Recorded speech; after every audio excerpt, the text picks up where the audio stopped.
Welcome back to Elevation Perspective. My name is Mark. Today we're talking about the trade that went down between the Orioles and the Angels. On Tuesday evening, the news broke the Angels are trading outfielder Taylor Ward to the Orioles in exchange for starting pitcher Grayson Rodriguez. When I saw this news, I was initially shocked the Orioles parted ways with Grayson Rodriguez. I think they must believe his medicals are so bad or his surgeries have put him in a position where he cannot get back to his former elite prospect status. Grayson missed the entire 2025 season due to right elbow issues and a reoccurring lat strain. In the 2 seasons prior, he had a 4.11 ERA with 259 strikeouts and 238 innings. Rodriguez was highly and heavily touted as a prospect coming up through the Orioles pipeline. He ranked as the 7th overall prospect in baseball heading into his rookie season in 2023.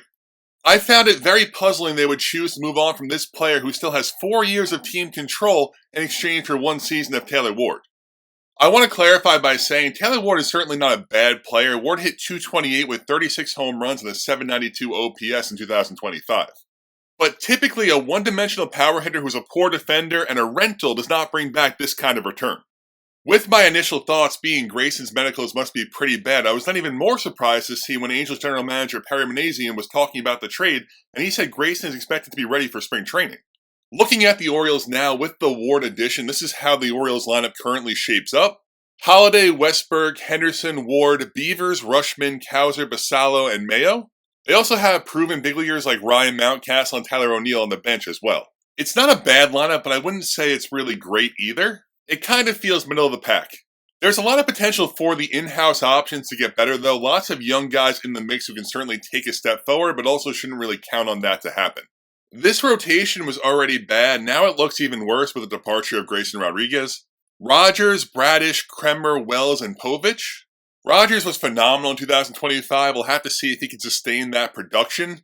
Bradish is somewhat exciting, but we can't really rely on him to put up big innings coming off the Tommy John surgery.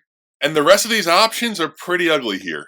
I will say though, with this trade, the Orioles are indicating they are planning on competing in 2026 for a playoff spot, so I do expect them to add at least 1 impact starter and maybe even a second.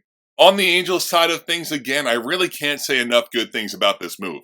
The Angels are a really bad team consistently. They just had another 90-loss season in 2025, and they were able to trade a rental for a guy who has top of the rotation upside with 4 years of club control. It's rare and pleasant to see the Angels on the smart side of the move, and I really hope Grayson is able to stay healthy and be a part of the next Angels playoff team, whenever that may be. Overall, it's a fun first impactful trade of the offseason. I like the move for the Angels just on the upside, but Grayson is of course not a sure thing, and the Orioles are adding a 30-homer bat to the heart of their lineup, so we can't just ignore those facts as well. Let me know who you think won this trade in the comments down below. If you like this video, please hit subscribe and have a great day.